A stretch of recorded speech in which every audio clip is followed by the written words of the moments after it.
தட்டை, சீடை, முறுக்கு, ரிப்பன் பகோடா, அதிரசம், என்ன வேணாலும் செய்யுங்க. ஒரே ஒரு 5 லிட்டர் இதய மந்த்ரா கடல் எண்ணெய் பேக் ஒரு மாசம் முழுசுக்கும் அத்தனை சமையல் முடிச்சு விடலாம். இதய மந்த்ரா. இந்த மேட்லி சபையை கிராஸ் பண்ணும்போது உள்ளார பேஷண்ட் இருக்காங்க அப்படின்னா அவங்க வீசி அடிக்கப்படும், தூக்கி அடிக்கப்படும். ஏன்னா இந்த ஸ்பீட் பம்ப்ஸ் வந்து அந்த அளவில் வடிவத்தில் தான் இருக்குது. இது ஒரு ஸ்பீடில் ஏறி இறங்குறது. ஆம்புலன்ஸ் நீங்கள் வர்றது கூட பார்த்துருப்பீங்க.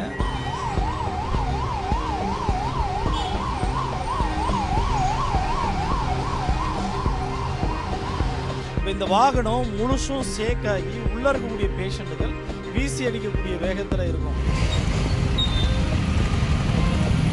ரோட்டில் ஆம்புலன்ஸே இந்த ஆட்டம் ஆடுகிறது என்றால் உள்ளே இருக்கும் நோயாளியின் நிலையை கொஞ்சம் யோசித்து பாருங்கள். விபத்துகளை தடுக்க அமைக்கப்படும் வேகத்தடைகளே இங்கு மக்கள் உயிருக்கு உலை வைக்கும் ஒன்றாக மாறியிருக்கிறது. சென்னையில் நூற்றுக்கணக்கான இடங்களில் IRC விதிகளை மீறி வேகத்தடைகள் அமைக்கப்பட்டுள்ளது. IRC என்பது இந்திய ரோட் காங்கிரஸ் அமைப்பாகும். ரோடு அமைப்பு, கட்டுமானம், வடிவமைப்பு, எச்சரிக்கை குறியீடுகள் எப்படி இருக்க வேண்டும் என்கிற விதிகளை வகுக்கிறது. IRC விதிப்படி வேகத்தடைகள் 10 சென்டிமீட்டர் உயரம், 12 அடி அகலத்தில்தான் இருக்க வேண்டும். வேகத்தடைக்கு 40 மீட்டருக்கு முன்பாக எச்சரிக்கை பலகை இருக்க வேண்டும்.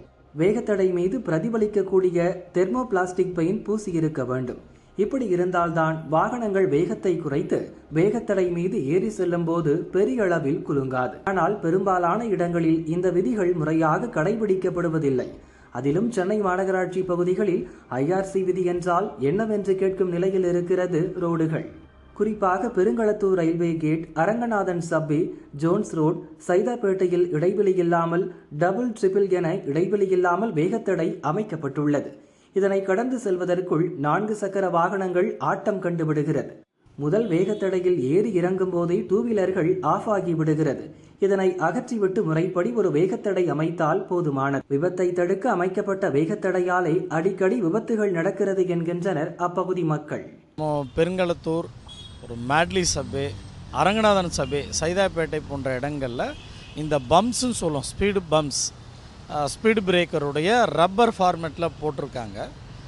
இது ஒரு வகையில் விதிகளுக்கு உட்பட்டு தான் போட்டிருக்காங்களா அப்படின்னா ஒரு பெரிய கேள்வி தான். ஏன்னா ஒரு ஸ்பீடு பிரேக்கோட ஆரம்பம் இன்னொரு ஸ்பீடு பிரேக்கோட முடிவும் இடையில் ஒரு 3.5 மீட்டர் இருக்கணும் அப்படின்றது இருக்குது.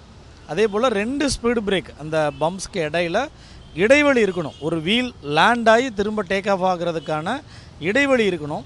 அது போன்ற எந்த விதமான இடைவெளியுமே இல்லாமல் இங்கே இந்த ஸ்பீடு பிரேக்குகள் பொருத்தப்பட்டிருக்கு, ரப்பர் வடிவிலான ஸ்பீடு பிரேக்குகள். இன்னொன்று, இதுக்கு இண்டிகேட்டர் இருக்கணும், அந்த சைன் போர்ட்ஸ் இருக்கணும். இந்த இடத்துல ஸ்பீடு பிரேக்கை நீங்கள் அணுகிருக்கீங்க, பக்கத்தில் இருக்குது அப்படின்றது இருந்திருக்கணும். இந்த சைன் போர்ட்ஸ் இல்லை. பொதுவாக இந்த ஸ்பீடு பிரேக்கோட பர்பஸ் என்ன அப்படின்னா நடைபாதை சாரிகளுடைய பாதுகாப்புக்காகவும் வாகனத்துடைய வேகத்தை குறைப்பதற்காகவும் இருக்கணும். ஆனால் இங்கே ஸ்பீடு பிரேக் எப்படி இருக்குன்னா வாகனத்தை ஏறக்குறைய 0க்கு கொண்டு வரணும். அப்போ அந்த பர்பஸ் ஆஃப் த ஸ்பீடு பிரேக்கே உங்களுக்கு ஃபெயிலியர் ஆகுதுன்னு ஒன்று.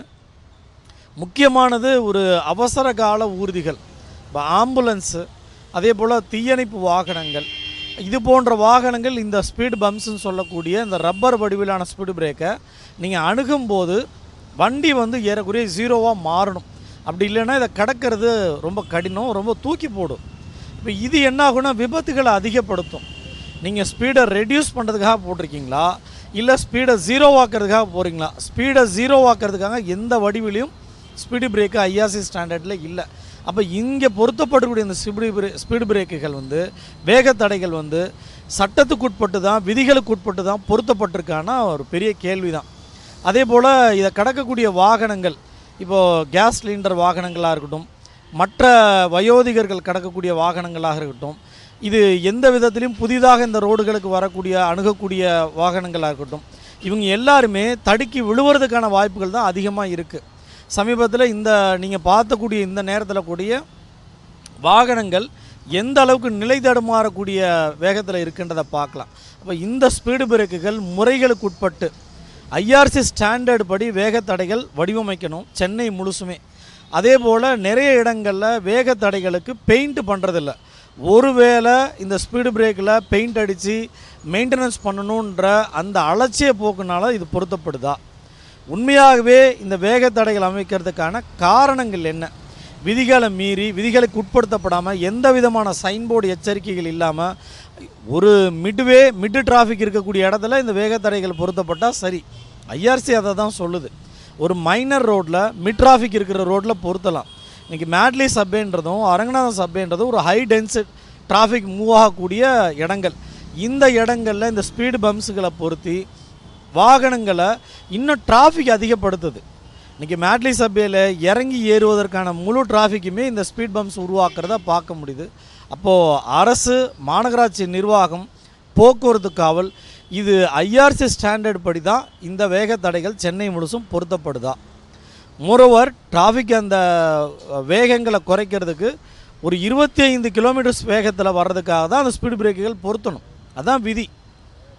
நீங்கள் 100 கிலோமீட்டர் வர்றாங்க அப்படின்னா அதை 25 கிலோமீட்டராக ரெடியூஸ் பண்ணும், ஜீரோவாக மாற்றுறதுக்காக இல்லை. இப்போ ஐஆர்சி ஸ்டாண்டர்ட் படி இங்கே இல்லைன்றது தெளிவாக தெரியுது. இந்த வேகத்தடைகள் ஐஆர்சி ஸ்டாண்டர்டில் ஏன் வடிவமைக்கப்படுதுன்னா எல்லா தரப்பு வாகனங்களும் அதை கடந்து செல்லணும், வேகத்தை குறைச்சி கடந்து செல்லணும். இப்போ இந்த இடத்துல ஒரு ஆம்புலன்ஸ் வருது, அவசர ஊழியர். இப்போ டி நகரில் மருத்துவமனைகள் இருக்குது, அந்த பக்கம் அசோக் நகர்லேருந்து பேஷண்ட்டை கூப்பிட்டு வராங்க, இல்லை இங்கேருந்து அங்கே அசோக் நகர் கூப்பிட்டு போகிறாங்க அப்படின்னா இந்த மேட்லி சப்பையை கிராஸ் பண்ணும்போது உள்ளார பேஷண்ட் இருக்காங்க அப்படின்னா அவங்க வீசி அடிக்கப்படும், தூக்கி அடிக்கப்படும். ஏன்னா இந்த ஸ்பீட் பம்ப்ஸ் வந்து அந்த அளவில் வடிவத்தில் தான் இருக்குது. இது ஒரு ஸ்பீடில் ஏறி இறங்குறது. ஆம்புலன்ஸ் நீங்கள் வரது கூட பார்த்துருப்பீங்க.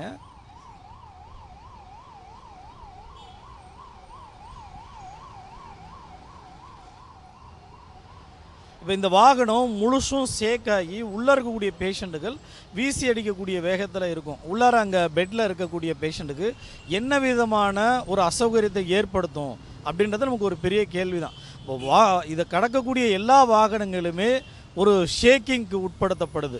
ஆம்புலன்ஸுக்கு ஒரு பிரச்சனை இருக்குது. அதே போல் தீயணைப்பு வாகனங்கள் இதை கிராஸ் பண்ணும்போது எந்த அளவுக்கு ஸ்பீடை ரெடியூஸ் பண்ண வேண்டிய தேவை இருக்குது. இப்போ ஜீரோவுக்கு வரணும்.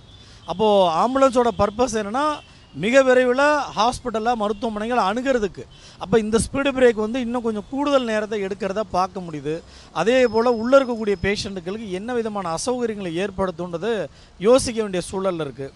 இப்போ பொறுத்திருக்கக்கூடிய வேகத்தடை ஐஆர்சி வழிமுறை காட்டுதல் படி தான் இது பொருத்தப்பட்டிருக்கா, இல்லை இதை மறுசீரமைக்கணும், மறுபடியும் எடுத்துகிட்டு போடப்படணுன்றதை கேட்டுக்கிறோம். ஸ்பீட் பிரேக்கெட் போட்டிருக்கிறது நல்ல விஷயந்தான். பட் ஆனால் வந்து ரொம்ப ஹைட்டாக போட்டிருக்கிறதும் அதே சமயத்தில் ரெண்டாக போட்டிருக்கிறது ரொம்ப கஷ்டமான விஷயம். ஏன்னா ரொம்ப லென்த்தியாக இருந்ததுன்னு வச்சுக்கோங்களேன், ஏறி இறங்கும், வலி தெரியாது. இது ரொம்ப ஷார்ட்டாக, அதுவும் பிளாஸ்டிக் போட்டவுடனே கர்ப்பஸ்ரீகள், அதே போல் சின்ன சின்ன குழந்தைங்களை ஏற்றிட்டு போகிறவங்க, சைக்கிளில் ஏற்றிட்டு போகிறவங்களுக்கும் ரொம்ப சிரமம் அது. அதை கொஞ்சம் அழகாக ஏற்கனவே இருக்க மாதிரியே இந்த தாரில் போட்டு பண்ணாங்கன்னா நல்லாயிருக்கும். நார்மலாக அந்த தாரில் போடுவாங்கள்ல அந்த மாதிரி போடலாம், அதில் 2 போடுறதுக்கு 1 போட்டிருக்கலாம். இது வந்து ஒரு டிராஃபிக்காக ஆகுது.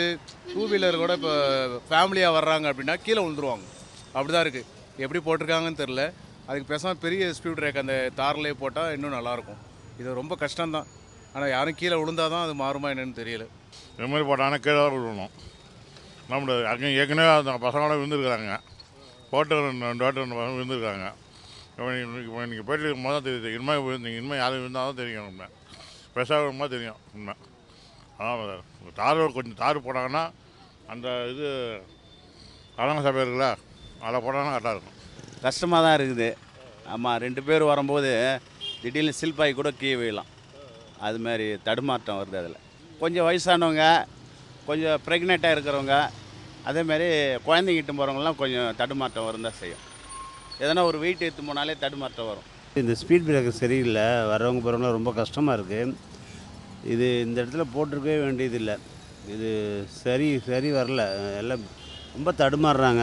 ஸ்கூல் பேக்கில் வந்து தூக்கி எடுத்துகிட்டு வர முடியல, ஷேக் ஆகுது.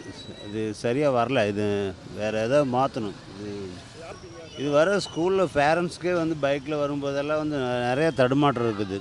அது இதெல்லாம் பார்த்திங்கன்னா லேடிஸை ரொம்ப ரிஸ்க்கு. அதை ட்ராவல் கிராஸ் பண்ணவே முடியல அவங்களால.